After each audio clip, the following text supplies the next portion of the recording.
Hello, everyone. This is Christian Paredes, founding member of Peña Madrita Sur de California, and we have a very special edition episode of El Palco de Honor. I got Saeed from Juventus, Los Angeles. I got Hendy from Liverpool, Orange County, and Scott from Charlotte, North Carolina. And we are here to discuss the European Super League. This topic came up 5 weeks ago with an official announcement. There were the founding clubs that were from 3 major leagues, 6 of them from England, 3 from Spain, 3 from Italy.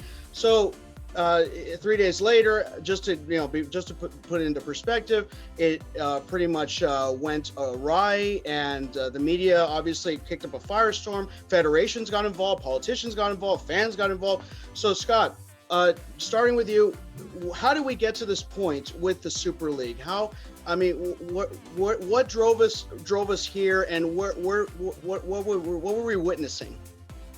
Yeah, so this idea of a Super League is really decades in the making. So the date I've heard with the origins of the Super League conversation is 1998. Barcelona and Real Madrid, enemies on the field, but apparently buddies in the boardroom.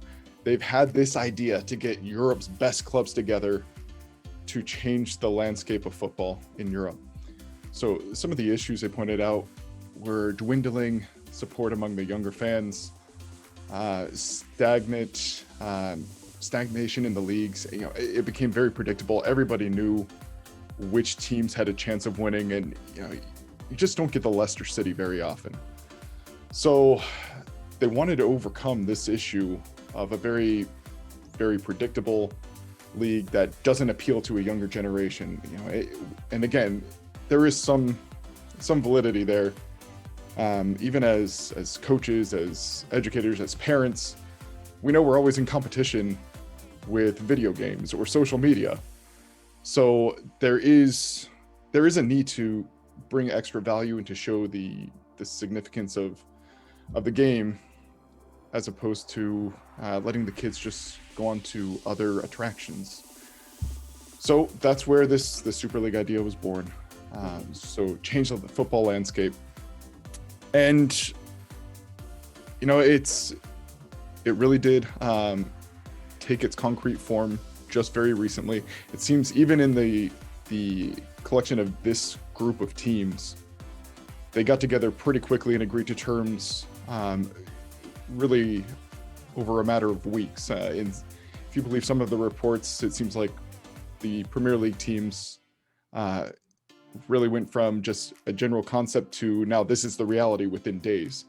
So, I think we're still going to figure out what the truth is behind the scenes, but there was this supposed need to reinvent the game, to create a new competition, a closed competition, to protect football's or soccer's superpowers and put them in direct competition against each other on a more regular basis.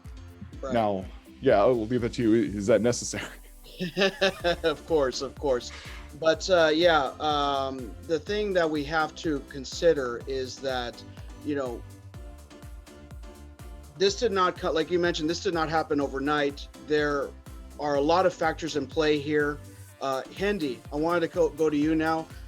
With regard to the involvement of Liverpool in this concept, how did you react to this when you first heard about it? What were your friends, your supporters in your club? What was the reaction from on the ground? Well, instantly between all of the supporters, nobody liked it. But honestly, as Scott said, this is an idea that's been kicked around for years and years, so it wasn't really anything new. We understood what they were trying to do, and with the state of the affairs in the world, I think it was really just that right times where they wanted to try to snap at that money, right? So yeah, it did come together really quick, because honestly, it had been kicked around, this idea, for years and years. I remember talking about this 4 or 5 years ago, but I feel like this time with everybody hurting for money, and what were they promising? $300 million for all teams, compared to 110 or whatnot that UEFA is given. So but to your question, none of the supporters liked it. On our end, we've never liked it.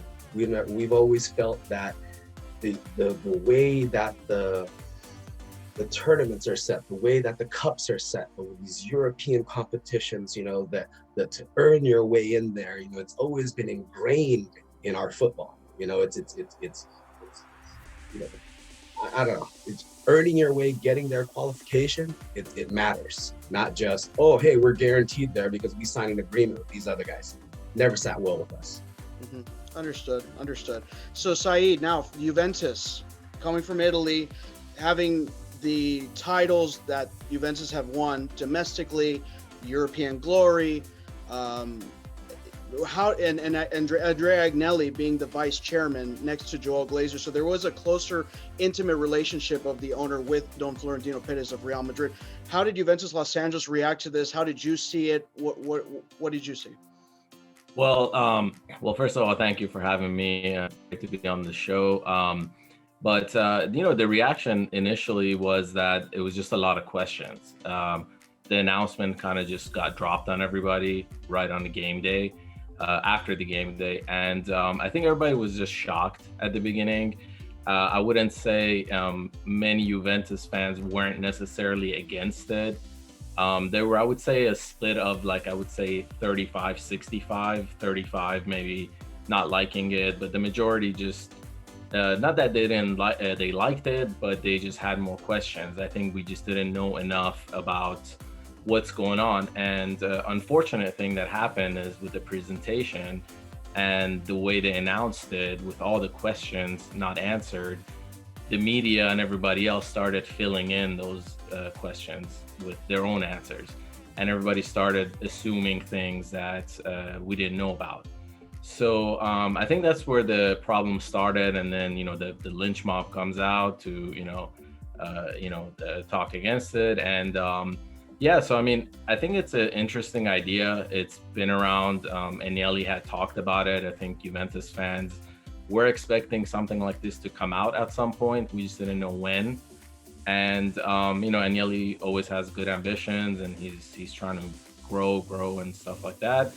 So it wasn't a surprise. It was just a surprise how it was announced. And it's unfortunate that it wasn't presented the way it should have been, because I think it's definitely an improvement of what we have now. The competition has been kind of diluted. They're talking about growing it more. It's just too many games in a year with all the leagues and everything, the international tournaments. And, the players end up being tired. They go through injuries, and teams suffer as the season goes on. So, you have this Champions League that's a high stake competition. And you never know when your players are going to get injured or be suspended and not be available when you need them in a big game. And so to go the whole season and for things to just ride on that one moment, and so I think it definitely needs improvement, and it's unfortunate the way it happened. And I think that it's going to be an interesting summer to see how these things go, because as you and I probably have talked about it, I still think this is alive. This is simply, I think, a place to start negotiations and figure out, how do these teams end up getting more money out of Champions League? Because right now UEFA is kind of being sort of like a dictator, thinking that they have all the power, and they're threatening to punish these teams. So, and these teams are the competition. So how do you punish, people that make the competition? So, it'll be interesting to see how it goes. And, it's going to be a summer full of drama and interesting things going on. Yeah, you're absolutely correct about that. Let me chime in on how I see the situation. I want to get everyone's take on this. Had a lot of time to think about it. Of course, it was a monumental move that we had not seen since 1955. So that people don't, if they don't know, up until 1955, there was no Champions League. It was domestic leagues and domestic cups. When that announcement of the European Champions Cup came about, it was an invitation tournament, and most of the domestic leagues and most of the clubs were against it. They said, our calendars are full. We can't compete in another tournament. This is a waste of time, to go cross country, blah, blah, blah.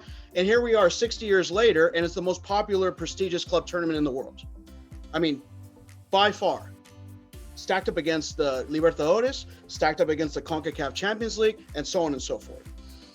Now, with regard to the state of saying it's a closed league, that's not correct, Scott, with due respect, because there's 15 founding clubs, but there's 5 that can always get admitted that are outside of the 15. So you have 5 coming in every year, and they may not be the same 5. They may be different 5. They may be the winner of the Champions League. Maybe they cut a deal with UEFA and say, hey, we'll let you in. You don't have to defend that title. You can come in on this thing. Or we'll bring the FA Cup winner inside. Maybe we'll bring in the Copa del Rey. It depends on who it is. So we don't know what those 5 are. We know the 12 founding clubs, who they were, and then the 3 that were outstanding, those names have been swirled around here and there.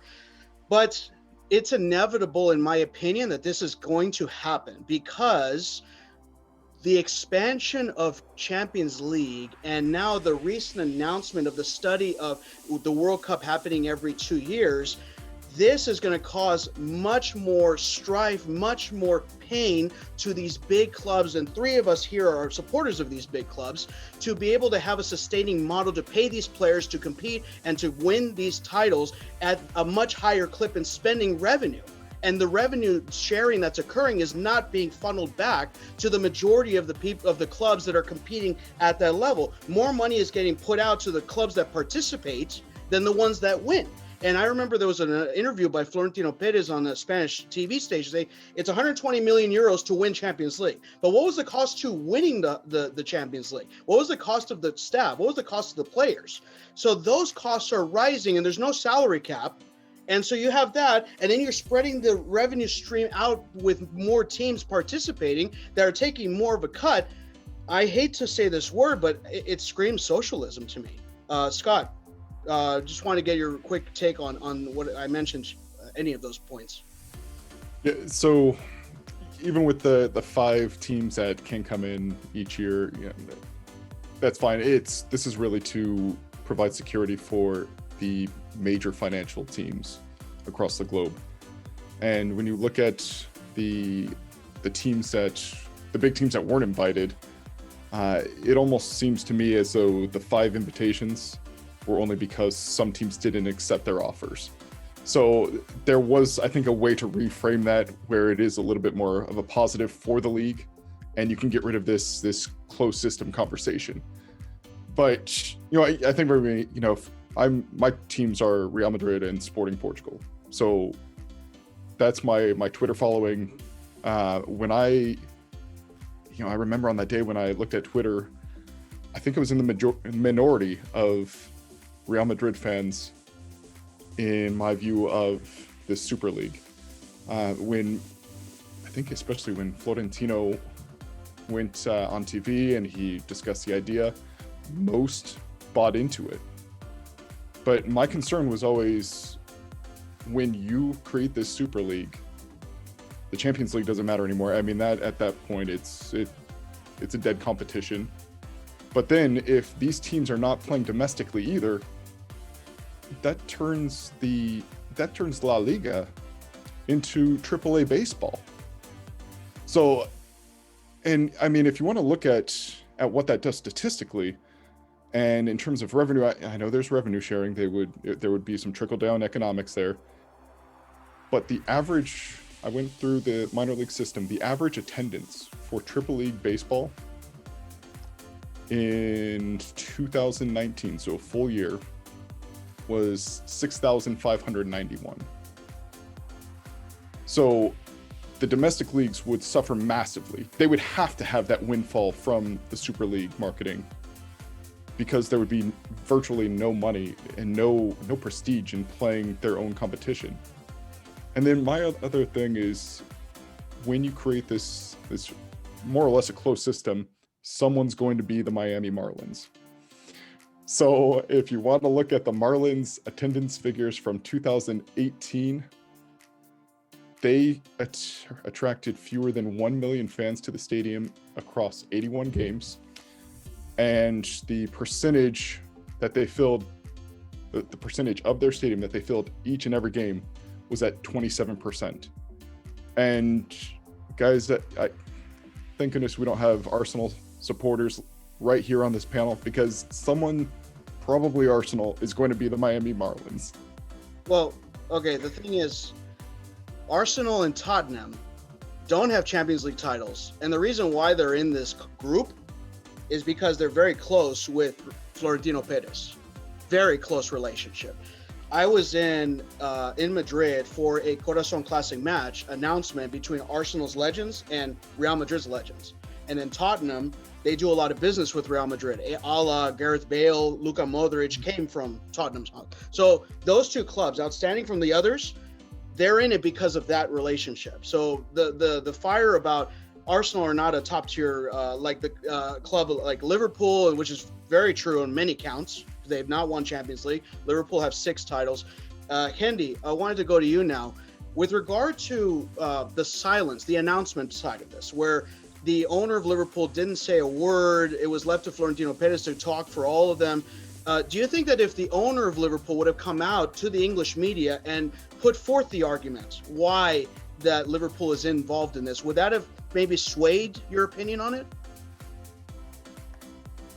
It would have helped as far as, you know, perception and how people see it, but it definitely would not have helped how Liverpool supporters felt it. There's no swaying us to believe that, you know, this is a better system, because I mean, you know, in all honesty, it is very much a closed system. I mean, if they were to do this, I feel, and I believe a lot of my Liverpool supporters feel, that it really is just taking away the competition. You know, like this year, like today, all right? Today, everything was on the line for us. This entire season mattered because today we want to be in the Champions League next year. Yeah? What does that matter if we have an agreement signed with Florentino Perez? Huh? We don't want that, honestly. All right? Yeah, it could be cool. We can get $300 million for the club just to be in this, but that's not football. I don't, you know, I believe a lot of our supporters feel exactly that same way. Yeah. Do you think that it was the fact that Florentino Perez being the figurehead, did that hurt this? No, completely? It could have been, you know, hell, it could have been John Henry. Okay, it could have been John Henry's idea, bringing it up and getting everybody together to sign on the dotted line. We still wouldn't have liked it. Mm-hmm. All right, it's just, I don't know.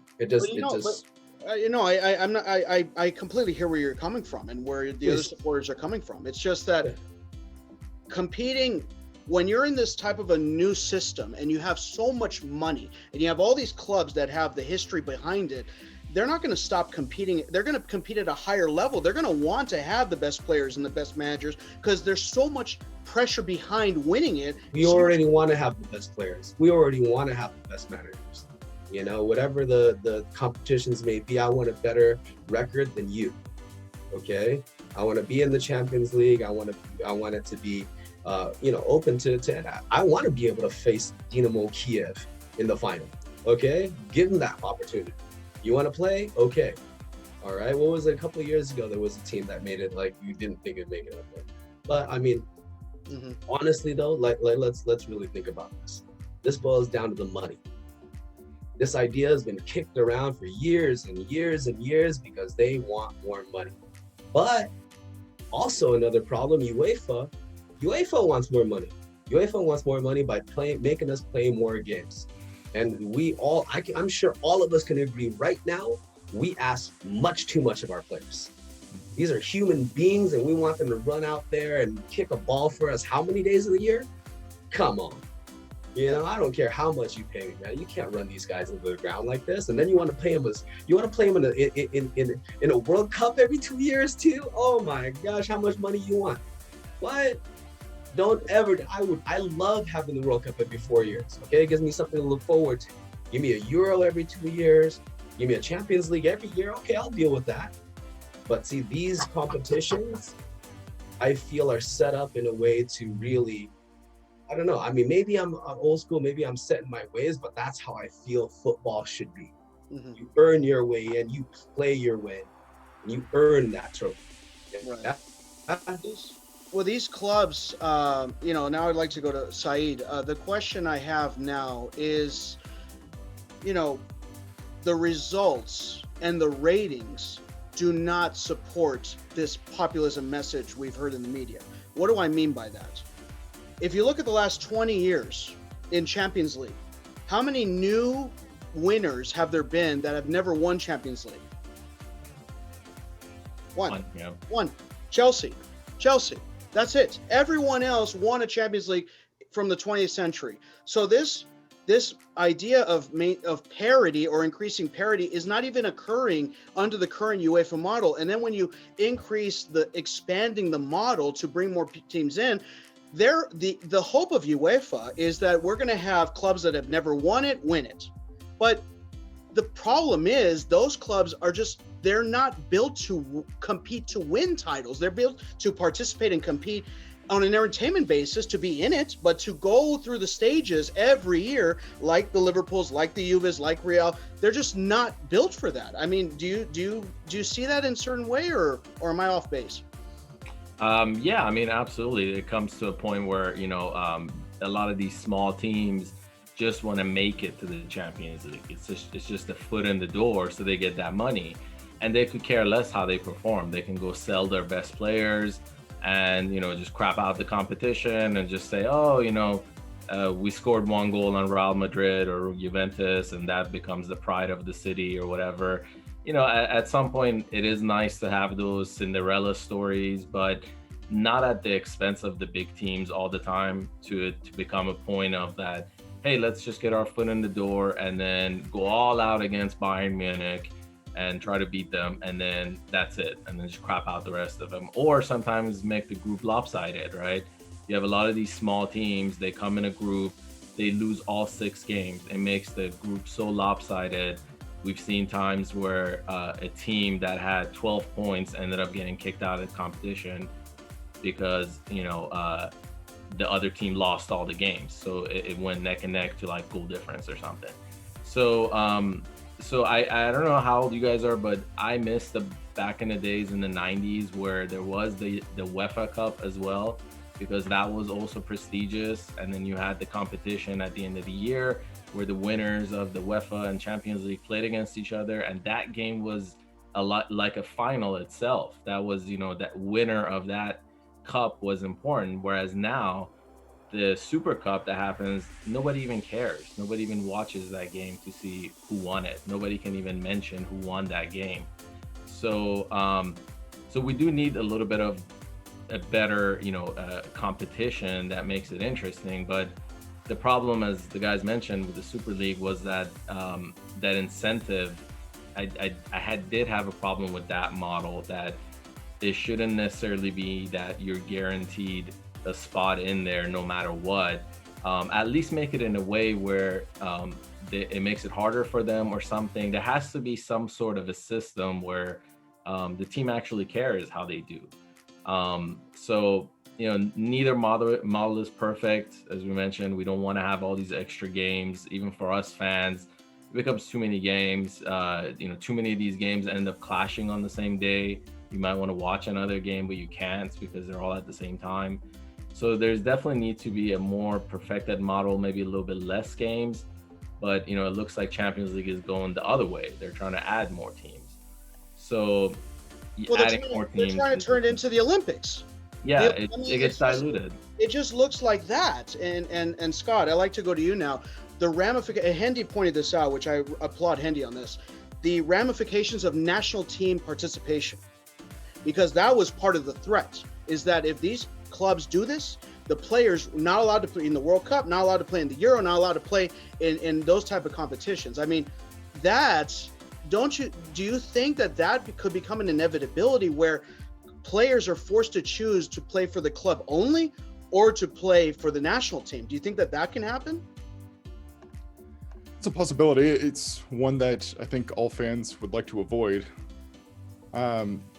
So, does the Super League avoid that possibility? I don't know. Especially if FIFA and UEFA do stick to their guns and say you have to choose one or the other, then the game suffers globally.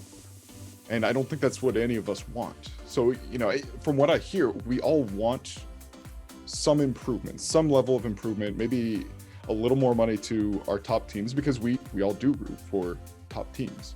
We would like to see our clubs get more money so they can have a sustainable model.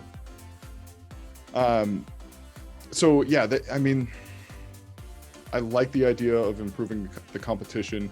I actually do like the idea of including 2 teams in the new Champions League model just based on coefficients. So that's where, if let's say Juventus or Liverpool had lost today out of the Champions League, well, there's at least a little bit of security for them in the one down year. So I'm okay with UEFA adding those 2 spots, but like everyone else, I don't like the route they've taken to expanding the competition to put more strain on the players, all for commercial gain. So that's what these 2 modifications are: the Super League and the new Champions League. It's all about the financial side of the game. It's not about bettering the sport. It's not about entertaining the younger audience. If you want to entertain the younger audience, work on the culture. So I watch Real Madrid with my boys, my 5-year-old and 2-year-old boys. They sat with me the entire game yesterday just to see if we could beat Villarreal and if Atletico Madrid would bottle the title. That's how you build a culture. That's how you prepare the next generation of fans to participate in a competition or to just join their allegiance to a club. I don't think it's simply a matter of providing X value of entertainment over what they have. There is some competition there, but we have to stop looking at this as just a transactional relationship. This is cultural. And that argument that we heard against legacy fans, they're not the ones we're worried about. We're worried about the next ones. You get to the younger generations through the legacy fans. If you want a loyal Real Madrid, Liverpool, Juventus supporter, you let them invest in their club's culture.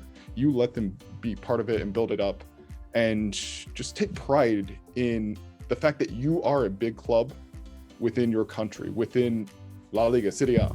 That's how you build it. So you take care of that, you win the entry level, and these other things start to take care of themselves. Right, correct. Hendy, the one thing I was going to ask you here is that for with Liverpool being in the Premier League, competing on the weekend, that, according to what's been said and written, is that these clubs would not renounce the domestic league. They compete in the domestic league and they compete in the midweek in the Super League. That was the concept. Do you think that is going to move forward in that manner, or do you think that eventually these big clubs are going to think, we're making so much money on this tournament, if we play in the weekend, we're going to risk our players getting injured, we're not going to do it? Eventually it'll turn into them going into the Super League alone, or do you think that it would maintain the partnership? I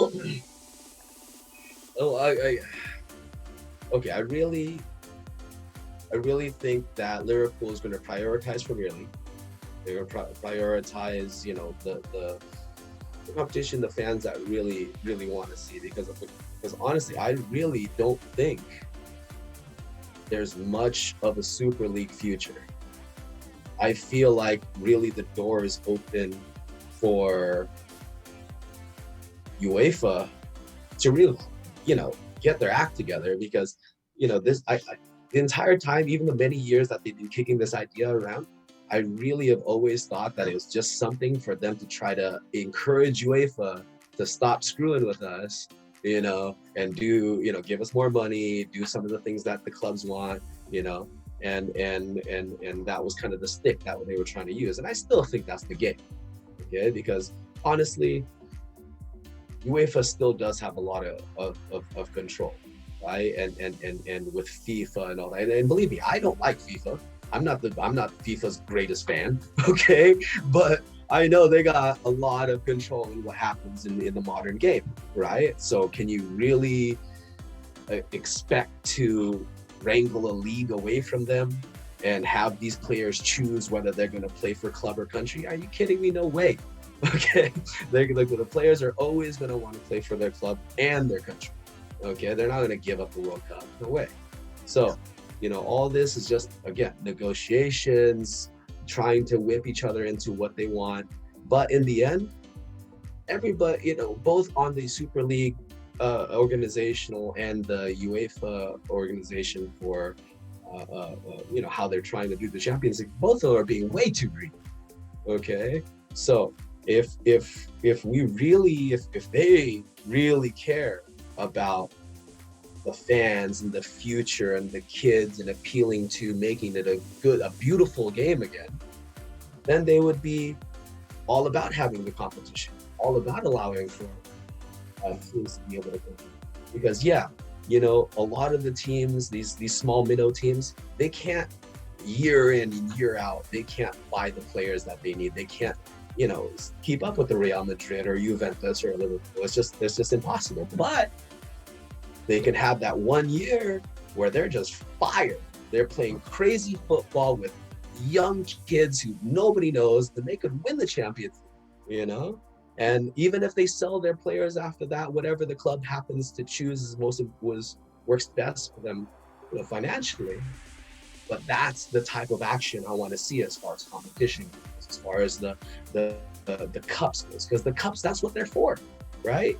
We have the leagues. We play our domestic leagues, week in, week out, 40 games a year. Yeah, we see who's best. But you have those cup competitions to see who can really play football. Yeah. Because man, I love seeing Leicester winning. I tell you what, did I just spit? You didn't see that. But yeah. Yeah, Leicester winning Premier League. That's an incredible story that will just live on for many years, of course. But I'm not one to dump on this, but it is such a minority of situations that occurs, because if you look at the results and the ratings, the fans, they like to watch the big boys play each other in the later stages. Yeah, it was a minority chance for Allison to come up the field and head that ball in, right? But I watched for that little potential possibility. It could happen. That's the beauty of this game, right? Why am I going to tune in next year when I know it's going to be these 15 teams in the competition? Oh, I know, but then you get a situation where you have Real Madrid going to Cyprus and winning 4-0, and the fans and the media are out there saying at the time, this is a waste of time. Why is this team in Champions League? What happened with but maybe that one time Cyprus wins 1-0 against you, and they're gonna party until next decade. All right. Guys, I don't know about you. How excited do you get when the Charlotte Hornets go play the Los Angeles Lakers? Is there a lot of excitement in the room? I'm not feeling a lot of excitement for that game. No. But that's it. Those are the best players.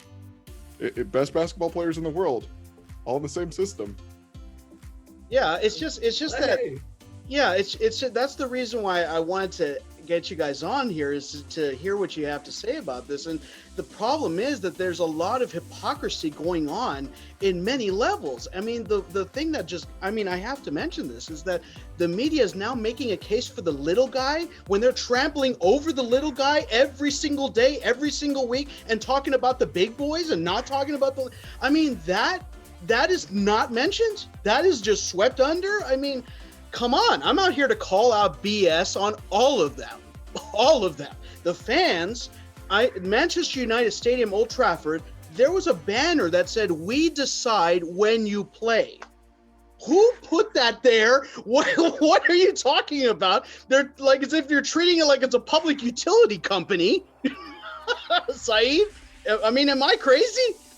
No. I mean, what? There's two things. There's one is it was pretty scary the way what's his name, Seferin, and the way UEFA has been talking this whole time is that they feel very confident of how much power they have, and they're just walking around strutting that you guys will be punished, and it's very like a parent figure. They feel like FIFA and UEFA are like coming in that, oh, you kids have been behaving badly and now we're gonna spank you.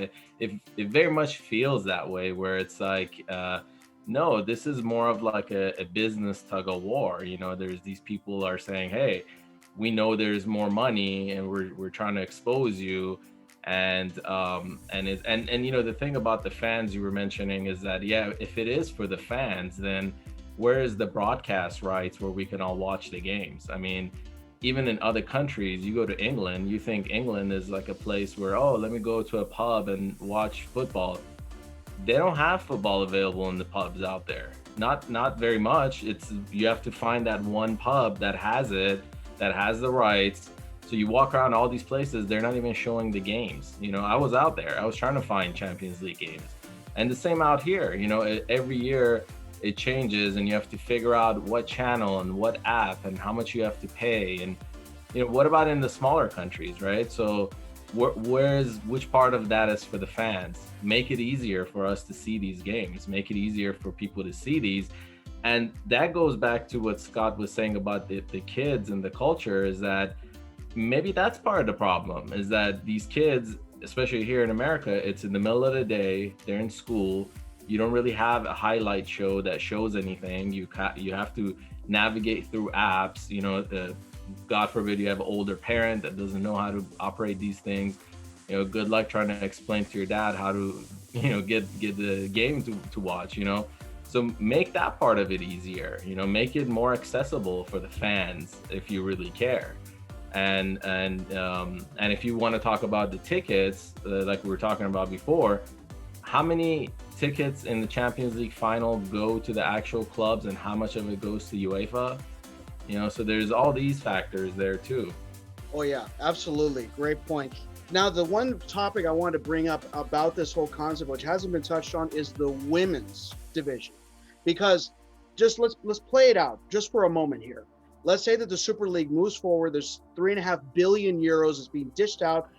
They're going to have the money to negotiate with a broadcast partner and probably create a channel for themselves to show the games, to show the highlights. But not only that, the women's teams that a lot of these clubs have, okay, they'll be able to show those games in prime time. They'll be able to give coverage to those. UEFA right now are fumbling. Recently, they had the Champions League final for the women's game. Barcelona played Chelsea. Did anyone watch it? I couldn't find it. I don't know where it is. So UEFA is failing the women's game right now because you can't see it. But the Super League, maybe the opportunity is there to promote the women's game even better than UEFA's doing. Scott, what do you think of that? So I agree with you that there are a lot of really good ideas that were packed into the Super League. So there does need to be more support for the women's game. I tried to find it. I couldn't. So that is a major red flag for UEFA. I don't think they're doing a great job. I mean, in all honesty, I don't think they care about the players. That they've created this Champions League monster where you've got these guys playing twice a week for the entirety of the season. That's not healthy for the players. As a coach, there is no time for coaching.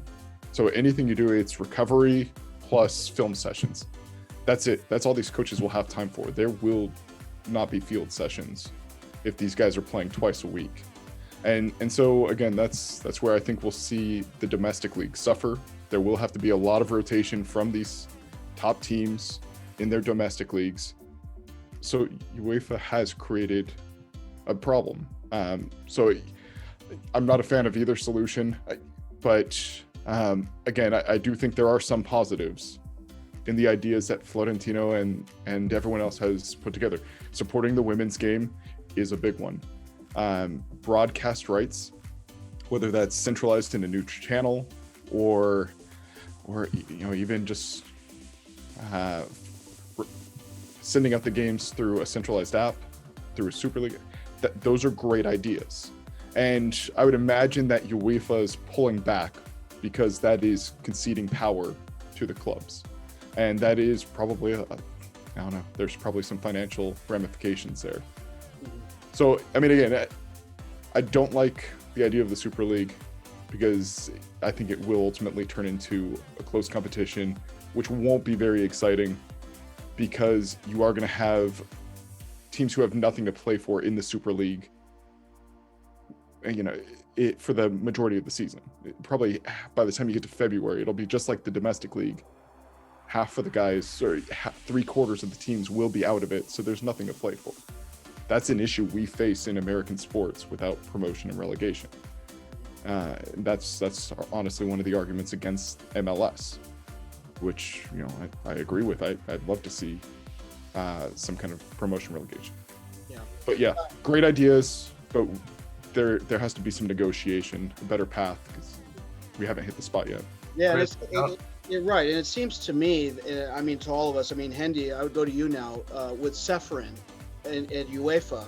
I mean, the relationships between him and a lot of these clubs is just beyond severed. I mean, just like someone popped the grenade and just detonated it, and that's it. It blew up in everybody's faces. And now he coming out and saying what he was saying. I mean, calling Agnelli a liar. I mean, it's just unbelievable things that were being mentioned.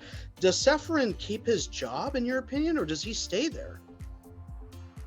That's a tough one to call. I don't know. I don't like to, call people's jobs, but I do think you had a great opinion or a great point about the whole women's. I think that's something to where everybody is missing the ball on. I mean, that's the one thing that the Super League did have, a good idea. And I think that is their angle. They want to do something, do a women's league. Okay, like take that off. Like you think UEFA is going to fight them for that? I doubt it. Okay, but I'm sorry, because like you said, the UEFA is not doing much for them. And honestly, the domestic leagues, they're barely giving the women's teams any competition. They're barely giving them any type of avenue to really play. And are they even really televised? You have to stream them or something, right? So, but I think if that angle from the Super League organization, if they wanted to take that on, because I know all of our teams have strong women's teams. Okay, that program I think has a huge future. So pushing that I think would be a good idea. Yeah, and I think that the FIFA Women's World Cup in France was extremely popular. I mean, a lot of great ratings, and not only that was the most recent one, but there were others before. Canada was, I think, 2015, if I'm not mistaken. There have been a couple of World Cups that it's been consistently great ratings from the start to the finish of the tournament itself. Now, individual leagues, that's obviously need to be built on, but that's where the women's game in Europe, this is where it could really truly catapult. Now, Hendy, remember exactly. Now, Hendy, remember the Man U Liverpool game that was postponed? I would say because of the surge of fans in Old Trafford. Mm-hmm. When that happened, I mean, we watched it on TV. What was that something you expected to happen? Do you think that was? Yeah, no. Honestly, we expected a protest, but I feel like, they were kind of being a bit extra. I mean, we protest. Other clubs protest. There's ways to make your opinions known. But are you going to stand there and you're going to waste everybody's time? You know how many people from around the world were standing around waiting to watch that game? Okay, and United fans, they thought they were more important than literally a billion other people. Okay, so hey, I feel them. I really understand that they have a point. Those Glazers have not been doing, them as good as they should be, or they could be. I mean, owners really have a responsibility to their club. But the way that those fans went about their protests was, I believe, quite selfish. Yeah, it was tough to watch. I mean, it was literally watching them go down the steps, going onto the field, and just ruining. Disrespectful.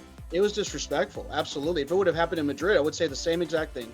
I would, and I know, Saeed, you probably say the same thing. This is not the world we want to live in. Obviously, this is not what we expect to watch. We go to watch these games to enjoy the sport, to enjoy the beautiful play, the play, and the players making these amazing goals or stops, and the back and forth competition. That's what we want to watch. We don't want to watch protests. We don't want to watch storming of fields or anything like that. That's the thing that we just don't want at all. But I think we are at a crossroads. I really believe we are at a crossroads because, the sport is, we're at 4 billion supporters worldwide, approximately. Okay, not to say we're doing a census here, but let's say Liverpool supporters. 7 billion follow the sport. And expanding the sport further. It's not a matter of expanding it. It's a matter of making it better quality, more quality. I think all of us would agree with that. So, the Super League right now is on hold. I know a lot of people say it's dead. I say it's on hold. The reason why I say it's on hold is because these 12 clubs inked their signature on a deal with JP Morgan Chase for $6 billion. And that firm underwriting the project, that's not going to go away. So when Florentino Perez says in a TV interview that there's going to be fines, there's going to be, these clubs are still involved in it, even despite all the press releases that have been put out, they're going to face penalties if they bounce out of it. So what I think will happen is they put it on hold and they push the date out further. In the meantime, these details need to be worked on. These details need to be finalized. There needs to be amending with UEFA, and with, if not UEFA, then they have to go to FIFA. They have to go beyond UEFA at that point, because this kind of a project is not a bluff. I remember, Saeed, I was on Turin Giants podcast, and one of the hosts was saying, oh, this was a bluff to get more money. I said, it's not a bluff when a firm is underwriting it for $6 billion. No, I'm sorry. This is not a bluff. This is legitimately happening, that they want it to happen. So Saeed, I wanted to wrap things up with you now. Agnelli took a lot of heat. I mean, a lot of heat. And moving into the next season, game in Champions League, Serie A, Agnelli, do you think he's going to stay with this path of wanting to make sure this Super League moves forward? Or do you think Agnelli is just going to bow out and just focus on the club with its current participation in UEFA and the Serie A? I mean, where do you see Agnelli moving forward after this? It's hard to tell, honestly. I mean, it's a summer of unknowns. I think if he was gonna quit or get fired or step down, it would have happened by now. But it does look like that teams like Juventus, or Real Madrid, and Barcelona are still holding on because, like you said, you don't just get out of those contracts. These are clearly things that these teams have been discussing for years. And they were having meetings about it. The contracts, when they get drafted, it wasn't a joke. It wasn't like, oh, let's put together some graphics on a weekend where they were partying somewhere and, toasted and said, hey, let's start the Super League. It was clearly something that's been talked about. And it was a very serious thing. I don't think you can necessarily get out of it from a Twitter statement, 2 days later or something like that. There has to be something, unless, I don't know, there's some out clause in there or something. But to tell you the truth, I have no idea. They haven't really mentioned much about it at all. Agnelli or no one else has really talked about it. I think everybody was waiting for the season to end because it was getting very crucial and everyone was just focusing on just finishing the leagues. And I think now is in about a week or so, we're going to start seeing new things come out, and it's going to be a summer of roller coasters and seeing what happens. But yeah, I don't think it's over. I definitely think once those contracts were signed, there is more to it. You don't just get out of these things. No, absolutely not. Absolutely not. Now, just to wrap things up here before we get into our final goodbyes from this episode, the one thing I did want to mention to all three of you, plus our audience that's watching, is that from the Real Madrid side, conversations having with individuals inside those halls, the Super League obviously was discussed for a long period of time privately, not only inside Madrid, but amongst these other clubs. The one club you mentioned, Saeed, was Barcelona. Now, in that interview that Florentino Perez mentioned, that there's a club that has 260 million euros that's being called in a loan that they have to pay, and they don't have the money. He didn't name the club. That club was Barcelona. That's the club that people are, a lot of people were saying, why is Barcelona being so quiet? Why are they not saying, hey, why are they bold like everybody else? They need the Super League. They need it. They have over $1 billion in debt. They are in red ink beyond belief. And that is one of the reasons why they are still in it. Now, with Madrid, you're not going to like what I'm about to say, but it's what I've heard. The fact is that Madrid, up to this point, have won 13 Champions League titles. And this Super League concept is the next frontier in their eyes, because then at that point you're at zero. Everyone that's in it is at zero. So you start anew, going up to the next ceiling.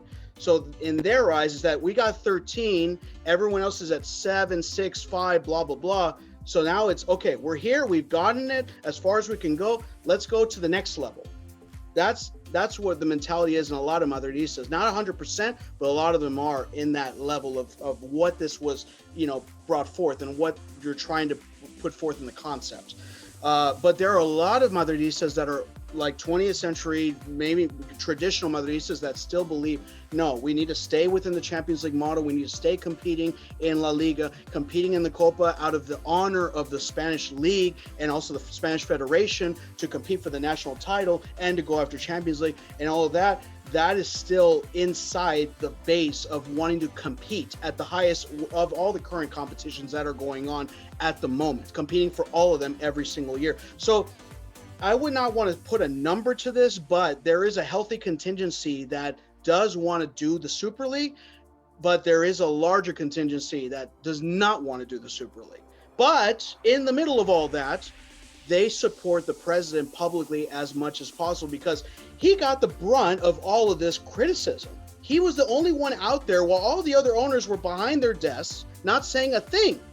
Now, I understand the uniform messaging that needs to occur, but in my opinion, studying communications, I think the other owners should have done a better job in this rollout in explaining to their national medias and their regional media, saying, look, this is the reason why we came together. This is why we're doing this. None of them did it. They all stayed quiet. And he was the one out there and he got left to dry. And then he had to go out there and basically announce, well, I'm very surprised at what occurred over the past 2-3 days. And he was the one that took the brunt of it. And that's where the sympathy factor comes in from the Madridistas inside the club towards him. So, the hatred happened outside, but internally it was brought up to support him more than ever because of the backlash that occurred.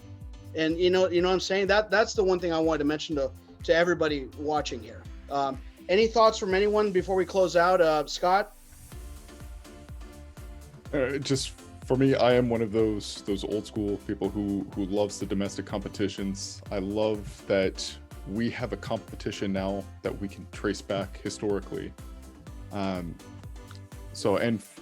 when you look at the game, when you look at why we love sports, you have to look at the top or the most powerful emotions: surprise, frustration, anger. Those are the things that drive that commitment to a game, to a club. If it's just we're going to put the best teams in direct competition with each other more often than they already are, then you're only addressing the competition element. And to some, that's enough. But for others, we like the novelty of getting those 2 games against Bayern Munich in the Champions League semifinals. We like playing Juventus in the final. We really like that.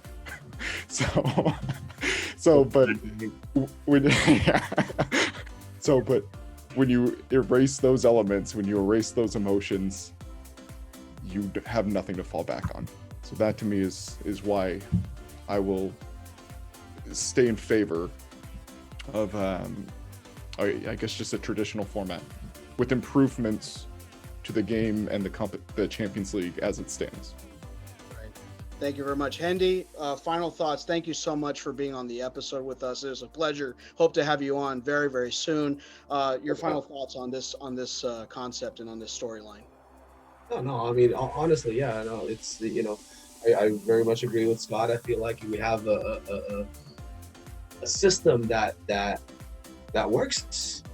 There's definitely improvements that needs to be done there. I mean, I could definitely see maybe less games the Champions League, less teams would be good, but more money for the teams, because the competition is valuable. It's very valuable. They're cashing in a lot of money there on the UEFA side. So they gotta be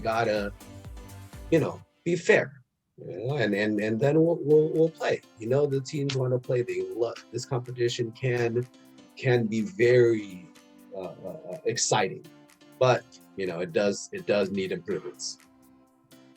Absolutely. Saeed, thank you so much for being on. Your final thoughts on this storyline as well.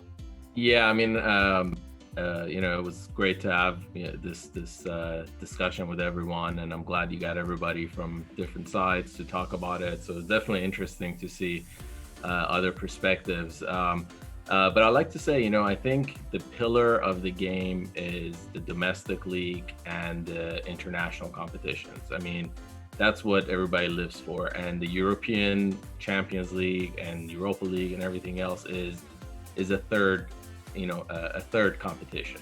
Even though it's probably the more prestigious one, but it is a supplement to the original game, because domestically it's that can't go away. It's all about the cities, the rivalries, the people in the same country. You can take a bus and go to Bologna from Turin, but you can't go to Manchester. So it's not as easy as just have a super league and forget the domestic leagues. So, and the international competition has to stay, because that's the pride of everybody wants to play there. You can't say you can't be a part of it because you're part of the club.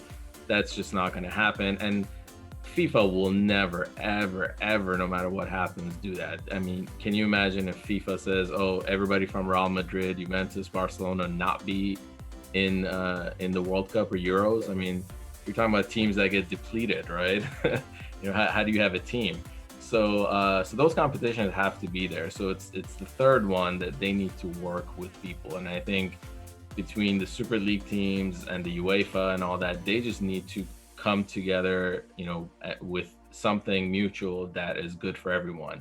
You can't do this tug of war and make fans choose, or have like internal wars with each other. So whatever it is, figure it out, but make it more interesting. And an interesting idea I have is, why not have some of the money go to the teams that get the most streams, right? Let's say you're paying $2 per stream.